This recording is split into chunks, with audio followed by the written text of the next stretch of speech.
Game number one, eLevate takes over Noble, so their land dreams definitely still alive. That's the Smite logo. I'm Tom. He's Totally. And this is the SCL. We've got game number two coming at you, eLevate versus Noble. eLevate looking for one more win. They're going to need it if they want to go into land like we mentioned before. They need to win all their games for the remainder of the split, and they're going to need eager to lose all of their remaining games, which is a long shot, but it's still very possible. I mean, you say a long shot today, certainly on the calendar. We see Eager taking on Most Wanted, one of the harder teams in the league. They're number one. So as we go on, as we get into game number two here versus eLevate and Noble, I mean, these teams are the guys that eLevate absolutely need to beat. And judging from game one, Totally, it looks like it could happen again. It's not looking too good for Noble, especially considering the way the first set panned out, where eLevate was able to win the first game in 30 minutes, 17-1, only losing one member at one point in the time. And as we saw towards the end, I mean, it just became a snowball. Just so many different members of the team getting so many different kills. Noble going to shake things up one more time. Grattywind will head back to the support role, a position that I personally think he really excels at. And the mid lane will be taken over by Forger Vulcan. Pookadabear will play in the jungle one more time. And honestly, I didn't have too many issues with his actual play, but you mentioned something very interesting, was that the ganks came early on the Hades, but at the wrong time. The mechanics for Puka were all there. He was playing the Nemesis very well, but perhaps his big picture thinking needs to come online a little bit more. And it's also going to be very dependent on Noble being able to not lose the early game in the duo lane. Like, you do have a little bit of a counter matchup where the On-Her will win the early game, levels 2 through 4 and 6, but the Apologist has to be able to stalemate that early on. And with a Bacchus, it's a little bit more difficult to do, especially when you're up against an Athena On-Her who can easily do a lot of damage off of that one taunt. Noble Esports going to look out for their own solo laner. Yo-Yo will not have to go up against the Cabrakan one more time, as it's banned out this time around. And with the first pick of the game, eLevate's going to go with the Guan Yu. Certainly a strong pick, and this is a, well, this is a go-to. Being pretty successful currently in the SCL with 8 wins out of 13 times picked. It has received multiple bans by many teams throughout the split currently, and the fact that eLevate was going to be allowed to pick it, they jumped on the opportunity right away. I mean, Guan Yu, so Guan Yu's not an auto win, but Guan Yu enables a playstyle that you can't have pretty much without Guan Yu. We saw the Hell ban last time around because sometimes Paul likes to emulate Guan Yu play with Hell. Guan Yu just allows your team to go ahead and find these longer engagements, whereas Noble, they respond and they're trying to find these shorter burst damage. Picking up the ullr and the Arachne, both two guys we haven't seen recently very often. This is going to be the first time that, not the first time that it was picked, but hasn't seen a win currently from Arachne. We could have liked to see this Arachne picked a little bit later on, trying to optimize more efficiently for the other roles. Might have been able to pick up a Giannis for mobility for Noble, or potentially a Scylla or a Zeus for burst damage. Yeah, I mean, like you can tell, I mean, 0 picks in the SCL. I don't think anybody's going to ban out the Arachne anytime soon. So Noble, they go ahead and they pick that up a little bit early, as you said, but I think the pick is at least very interesting. Whereas eLevate, they're going to keep going with their unkillable composition. Guan Yu's going to heal everybody, Ravana barely takes any damage, and Chronos has 2 lives. So picking up the Guan Yu and the Ravana already for eLevate leads me to believe that it's going to be support Guan Yu, solo lane Ravana, and that's going to be 2 warriors already for eLevate. So more than likely, they're going to try to find potential mage into the jungle position. Ooh, that'll be certainly very interesting. For now, the Odin will be selected for Noble Esports. So already, we've got a very flavorful composition coming out from Noble. I mean, the Odin pick makes sense, obviously trying to stop any sort of sustain coming out of the Guan Yu, instantly stop the cavalry charge from diving your backline, and just keeping everybody in a position. And now Noble needs to capitalize off of this Odin pick, picking up some huge area of effect follow-up, maybe a Zeus, maybe a Hades. Yeah, we see a lot of the single target stuff coming out from Noble, ullr, Arachne. Now it's time to find that burst AoE. Not necessarily the burst even, just looking for that AoE like you said. A couple of good bans coming out from eLevate as well, Tyr and Ravana. So eLevate's certainly looking towards the solo lane. They expect this Odin to be in the jungle. Now, banning away Tyr and Ravana are 2 safe solo laners, so that leads me to believe eLevate, StormyRays wants to play aggressive. So eLevate ban out 2 solo laners with an ullr, Arachne, and Odin. That means that they're expecting Odin support? Odin support and Arachne jungle with the Loki solo. All right, yep, Noble. So they're doing Noble stuff. Do they get a mage? Do we find a 5th player mage here is really the Noble? question. I mean, they're going to need to, because otherwise eLevate can easily build around it. And already eLevate, they're not going to pick up the mage in the jungle. It's going to be the Awilix. Doesn't really find any synergy between her own composition. However, it will counter the ullr and the Odin initiation. The Odin is really what I'm looking at. And at the end of the day, Tolly, I am not of the camp. eLevate take the Zeus basically away from Noble. That's a ban pick, not a pick for themselves. But going back to the Awilix, I'm not of the camp that you need a knockup outside of Awilix to make that character relevant. I think Awilix is a fantastic assassin by herself, especially in the hands of a powerful jungler. And Freya, the entire SCL split, we have seen this happen fantastically. Noble will round out their selection with, they do find the mid lane mage, and worth noting, the mid laner for this game will be named Forger Vulcan, and he's playing the Vulcan. Now the question is he going to be the people's Vulcan? Get out. Get out. The People's Vulcan Allied will be back in a matter of time. But for now, we've got Noble versus eLevate. eLevate looking for their second win. If they do find it, they're still in the running for the LAN, and they've got to pray to whoever they want to pray to make sure that Eager drop both games a little bit later. For now, it's all on the table for eLevate, and they've got a very interesting composition to go head-to-head against. I'm just trying to spot the shenanigans currently. Now, the Odin, he actually picked up the tier 1 stone-cutting sword, but then he instantly sold it, and I was about to make a comment on that. And I was like, all right, you sold it. But he does pick up the Raz, so it leads me to believe that he might be looking to play very aggressively. Looking at the dual lane composition for Noble, the ullr Odin should be able to out-clear the Guan Yu Chronos earlier on. I'd say so. ullr has fine wave clear. Really what you're looking at is the Odin, who can just jump on those minions right away. And the ullr Odin, we usually see just very powerful, I want to fight you lanes come out when they're combined with the Odin. There's going to be an invade into the solo side of things for eLevate. Against a level 1 Loki, I really like this idea. Absolutely.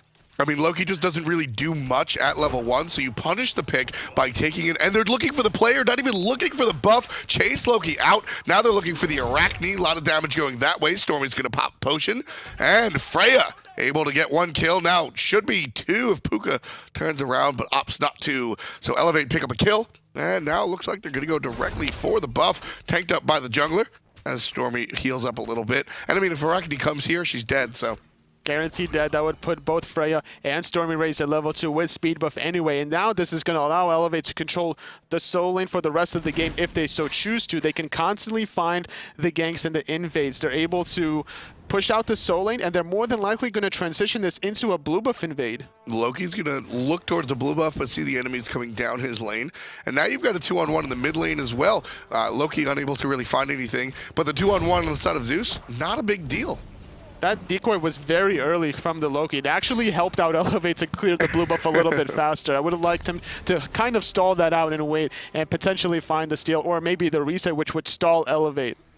So Zachsy on this Chronos, in all honesty, Chronos was one of the first gods that I saw Zachsy play. I don't know if you would necessarily call it his highlight god or his #1 god, but for me personally, this is the god that I was introduced to Zachsy on. Zachsy was very highly talked about at the beginning of the season, and honestly still, as being not just an Xbox native, but one of the better hunters in the world of Smite console world. So very fun stuff coming out.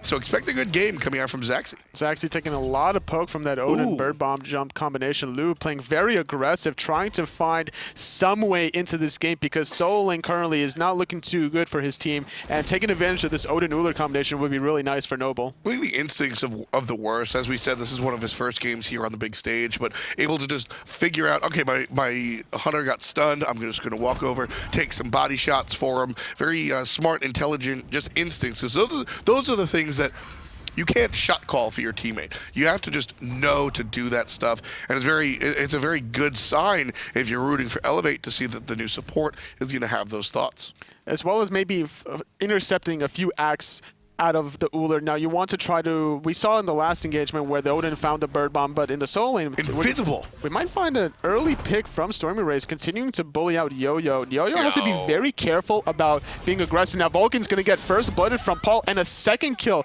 Freya finding it onto Puka, and now eLevate already up 3-0, and it's not even the 3-minute mark. Freya drops down the taunt, and much deserved. It was two separate one-on-ones, mid laner on mid laner, jungler on jungler. Freya able to find the kill right there. I mean, eLevate's on fire right now. They get the invade, they steal the buff, they steal the kill, they get the two separate 1v1s over there. I mean, you saw the invisible root coming out from Stormy in the short lane. This is eLevate are feeling good. They want to come to LAN, and they're certainly playing like they deserve it. And I think in this position, after eLevate secure their own red, they're probably going to move over to the solo side because that speed buff is respawning very soon. Now, with the backing from the Awilix trying to finish off the warrior tab, you're not probably going to see Arachne setting herself up for that. So eLevate not able to capitalize off of it unless StormyRays wants to poke his head around the corner. Doesn't look like he wants to do that. Stormy will head back to base. He's got a bunch of gold.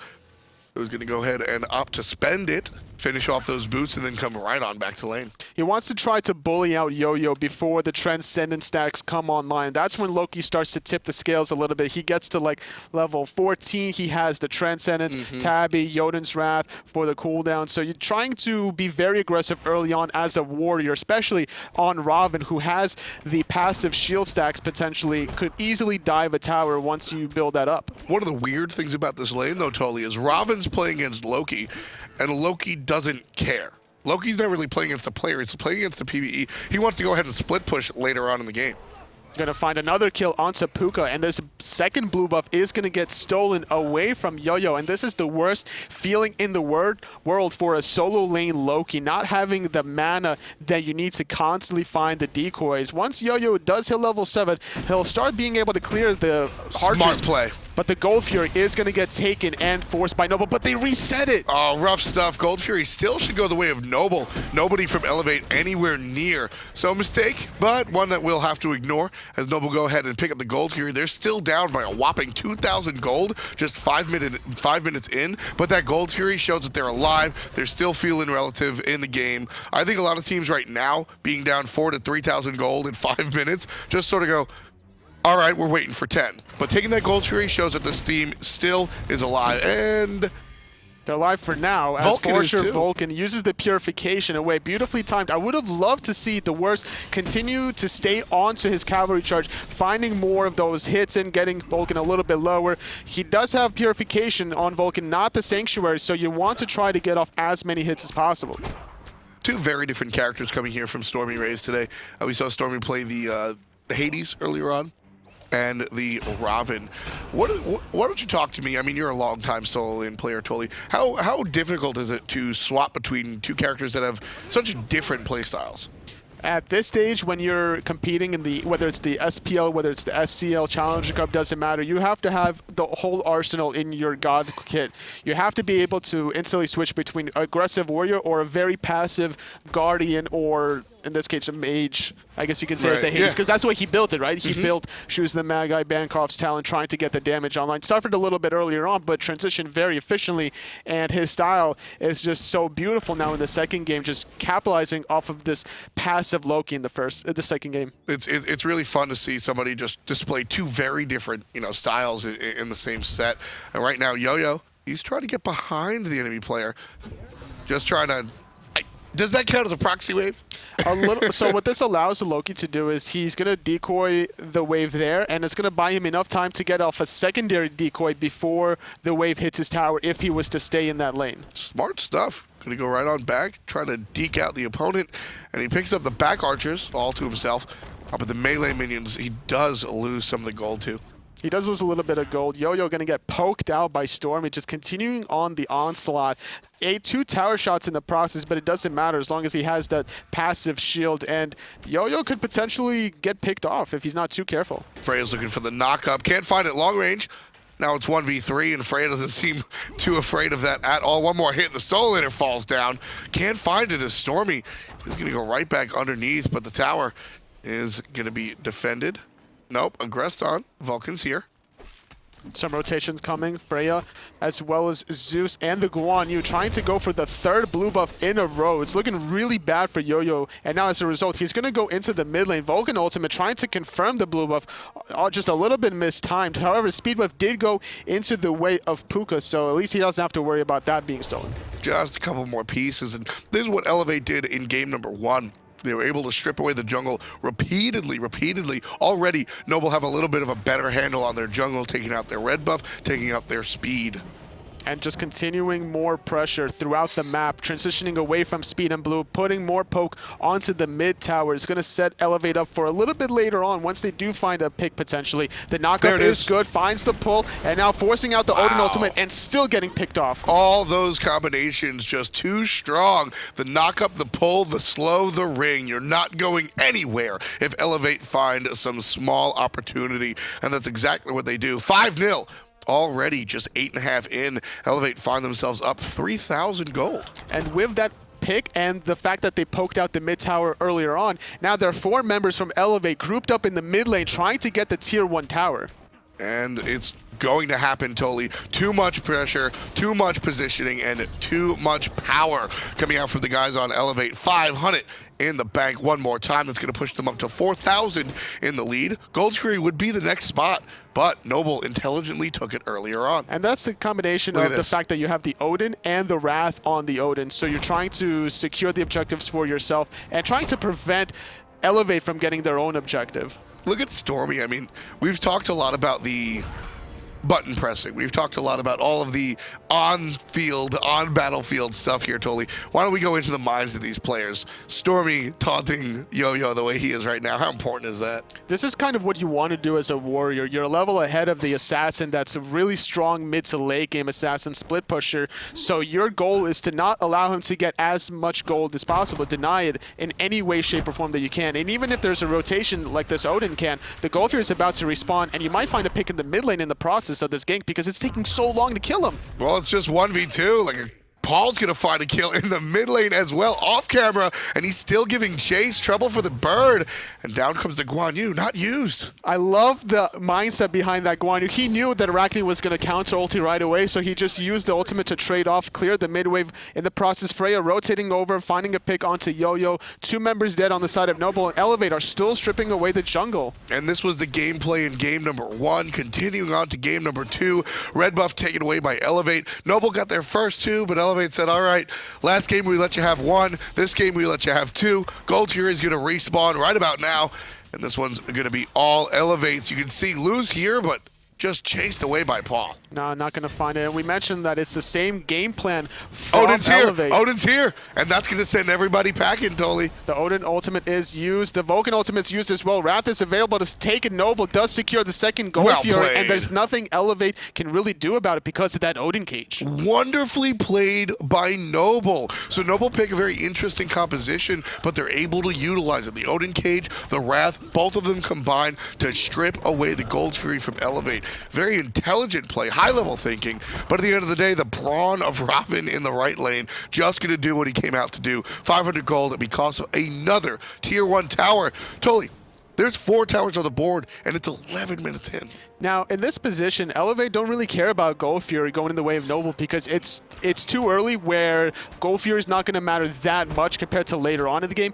eLevate will win these team fights, and with these picks that they get, they're going to be able to get towers, which are a very important early game for map control and pressure, and they're going to be able to get tier 2 towers very shortly. Yo-Yo's trying to engage on Storm. He gets a big burst, and here comes Vulcan. Combined, these 2 players might be able to take out the solo laner, especially when the bird bomb comes through. There's the explosion of the Raven shield and a couple more hits. Stormy's going to die, but it's just a matter of when. With Guan Yu in the situation, though, Totally, might be a different story. Now, we do have the Odin cage preventing the cavalry charge from chasing Boss. However, the stun comes out, preventing Arachne from finding the kill. StormyRays getting knocked up by the meatball, but he still gets out alive. Paul picking off Vulcan. Arachne forced to defensively ult away. The timing of the ultimate from StormyRays preventing the Loki assassinate was just so well timed. That's what allowed him to survive. Took too long. I mean, that's the story right there. As soon as Guan Yu showed up, you know that the engagement's going to go the other way because of the heal just extending the team fight. Now,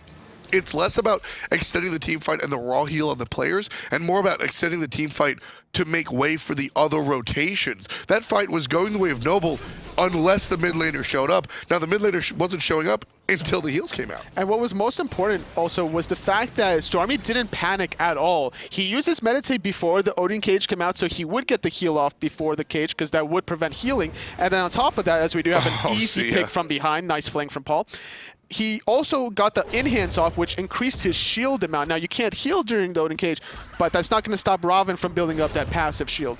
So smart coming out from Stormy. You can see why I was so excited to get this guy off of a Guardian and onto the solo lane. He's got so much carry potential. And honestly, if you want my 2 cents, Tolly, I think Noble, or I think eLevate looks like night and day putting Stormy in the short lane.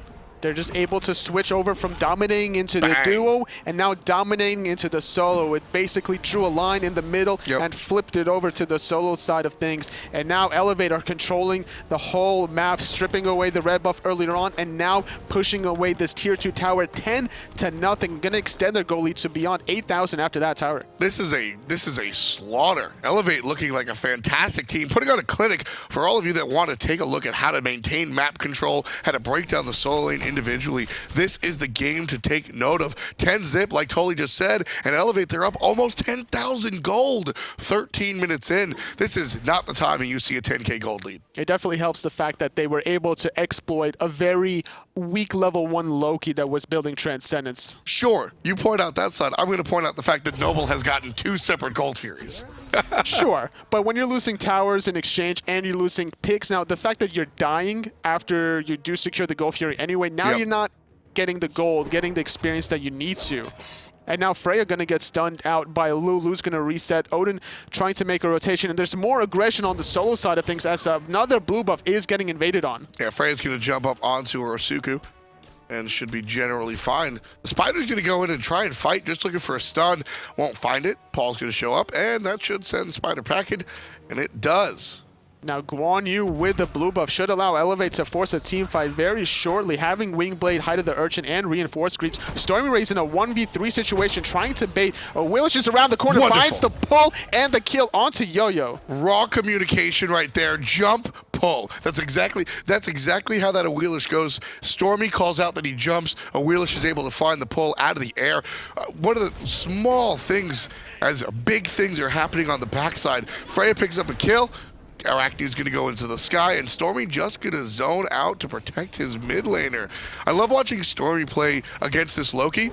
Loki went invisible, and Stormy spun around, just completely spinning to prevent the extra bonus damage when attacked from behind because of Loki. And this is what we're talking about. Big picture stuff. eLevate are just able to counter and interact what Noble's bringing on the right-hand side. Small picture stuff, able to minimize that, like, sort of small damage that winds up building up. eLevate are doing both big picture stuff that you can see from a distance and small stuff that you have to dissect, and that's why they're so far ahead. The worst, having this Wingblade is not going to allow the Arachne to get anywhere close to getting any sort of follow-up damage after the web comes out. And eLevate are doing a good job with this pace that they have. They almost established themselves a 1,000 per minute game played, and that's very impressive to do at any stage of the any stage of competition. Honestly, look at that experience per minute. Those are some dirty numbers coming out from your 2 magical carries. Chronos and Paul on the Zeus, both up 700 XP a minute. Even the solo laner flirting with that as well. I mean, that's powerful stuff. eLevate looking very strong, looking for their first Gold Fury. Where's Odin? Not there. That's the answer. Gold Fury going to go the way of eLevate. Freya just literally toying with the opposition. And that's him doing his job. And he's just buying time to allow eLevate to get this goal. If you're going to find the knockout, forcing the purification, doing a lot of damage with that feather step. StormyRays doing a great job following up with that early pick. The plays coming out of these guys on eLevate, they're looking like a different team, totally, like I said. Certainly not the same team that finds themselves with a negative record, 6-8, 7-8 after game number 1. After this game, there's still some smite to be played. It's only 16 minutes in. But after this game, I definitely expect them to be down even 8-8. It's going to be more than likely their second game for the set. Noble is just too far behind at this stage. If this was a 14,000 gold lead at about the 35 to 40 minute mark, as long as everybody's level 20, then sure, maybe Noble has a chance. But looking at the level differentials between every single player, it's just too high of a gap. And Yo-Yo, without the ultimate, without the stealth, without his blink, he goes down. For me, I think Noble has a car in this race only because of the Loki selection. If it was any other character, I think we'd pretty much be saying wrap it up. But Loki, Loki with the split push capability, always has this option. There's always the option, and we've seen it happen with a Bastet earlier in the league, earlier in the split rather, where that is possible. It can happen. Yes, but at this point in time, you can't be this far behind experience-wise on all sides, because eLevate, they got Fire Giant, and now they're just going to group up. They're finding a solo pick into the jungle onto Vulcan, nowhere for him to go. And even if Loki was to split push level 15 currently, at most is he'll get maybe 1.5 towers before you lose all 3 Phoenixes. So Noble right now, they're playing for next split. We spoke to, I believe it was Lou last time around, and basically he was saying that, all right, look, we're largely out of it. Wonderful kick right there. We're largely out of it. We're not making it to land, but what we can do is we can focus on our roster. We can make some changes now that it's 2 last weeks of the split, and we're going to focus more on the next season. You can see that's pretty much what they're doing. What adjustments does Noble have to make to prevent stuff like this from happening this week, next week, and moving into the next split? You just have to recognize your strengths and weaknesses. This second game, your weakness was your jungle solo versus the aggressive Awilix Ravana combo. So I would have liked to see some early wards to make sure that even though there was a potential to gank, you have to know 100% going into the laning phase that you're not going to get invaded, and if you know you will be invaded, you have to have that counter strategy. Figure out a way that if you're going to concede speed buff, maybe steal their speed buff in the process or find something in return. Have a game plan. And that's really, I mean, games on the lower end, when you're playing in your own pub, sometimes an invade can win the game by itself. That's not the case in this game. On the higher levels, there's other win conditions. You can find different things. As Noble finally gets themselves a kill, 19 minutes in, find themselves with their first kill onto Odin, or excuse me, onto Zachsy by way of Odin. But Noble right here didn't seem to have a backup plan. Once they got invaded, there wasn't a different strategy to go to. And I think that was the nail in the coffin. They were trying the Gold Fury strategy. They made it work twice in a row, but they just couldn't win the team fights. They were just getting picked off too many times to allow eLevate to get this experience gap. And even though Noble were controlling the Gold Furies earlier on, if you're losing towers, if you're constantly losing members on your team, and then you're losing your speed, blue and red in the process, there's just no way to come back, even if you are getting Gold Furies. Noble playing a little bit over aggressive here. 2 of their members go ahead and drop down, like we mentioned. Zachsy had fallen, but Freya also gets picked off. And now Noble, this is a good spot for them. They have to play all together, though, and they can't go in 1 by 1. Baz falls down. Baz will be down for the count for a long time, about 30 seconds for the Odin. So this gives eLevate a breath of fresh air. Getting already 2 Phoenixes at this point in time with Fire Giant. eLevate should be able to group up and go for the left side after they spend their gold in hand. Zeus has over 3,000 gold in hand, so he needs to spend that sooner rather than later once he wants to close out the game. He's looking for it. Right now, Yo-Yo looking for an exit. The worst is going to get doubled back on. Good guess, but won't find the target. And that's why sometimes it wouldn't be a bad idea to go Mystical Male against the Loki, trying to spot out any sort of stealthiness. Now you'll see the tick. As Guan Yu, you could just randomly use your Tele Assault and then just do a quick 360 just to see where that damage ticker goes, and then continue in that general direction. One of the big things, which honestly the Arachne might have been the... Think about this from Noble's perspective, picking the Arachne as a sort of Arachne ban just in case, because Arachne is one of the most powerful characters against Loki for that reason. You could also have the Hu Yu, the Mark of the Golden Crow, add rank 3, would reveal stealth. There's a lot of options that you could do for the Loki to try to counter the stealth. As Zachsy trying to find the solo kill onto Lou that's juking. Baz going to fall to StormyRays on the opposite side of the map. Finally finding the pick. You know, it's funny, Zachsy's trying to do it with the basics, but once the minions get involved, he's like, all right, I'll throw out my time stop. It's gonna hit you. It's the size of 3 ullrs, so you're gonna go down for the count. Freya gets assassinated, but doesn't actually die to the ability. And yoyoabc will fall down 1 more time. That's 6 deaths in total. for the solo lane Loki. It's just unfortunate snowball effect where you lose your blue buff 3-4 times in a row. You lose your speed buff as well, so now your jungler can't assist you ever. And the fact that he got first blooded obviously didn't help out his case. And that's going to be an easy win for eLevate. After they get this Phoenix, they're going to transition into this Titan. Certainly looks like it. All 3 Phoenixes down. Freya picks up Vulcan as well. The only one alive is Baz, and he is just going to stay out of it.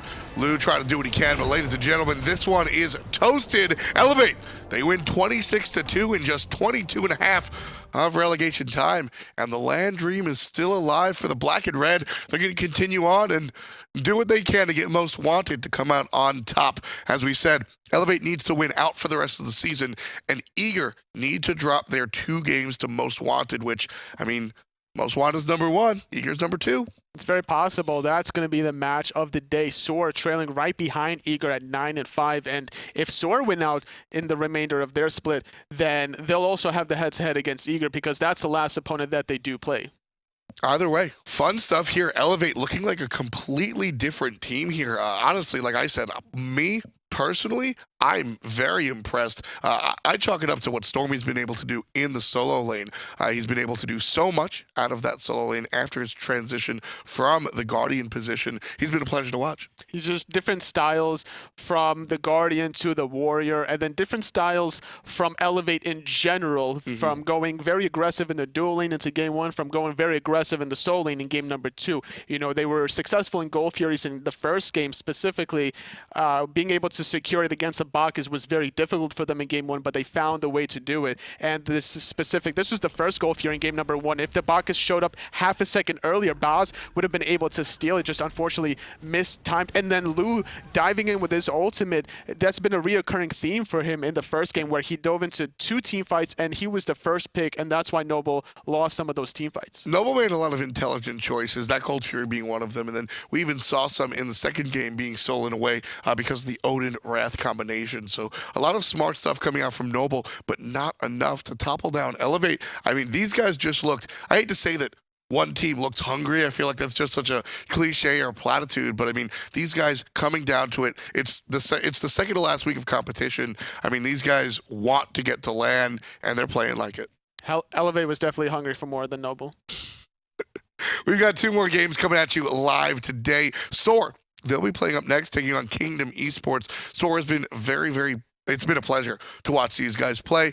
These guys are going to be very strong. Kingdom found their first win last week, so they're going to continue to try and find their elevation. Whereas the last match of the day, Most Wanted versus Eager. As we said, in order for eLevate's land dreams to stay alive, Eager needs to drop both of these games. Which set are you looking forward to the most, Oli? The last set of the day, Most Wanted versus Eager. Number 1 versus number 2. Battle of the Titans. What more can you want in the battleground of the gods?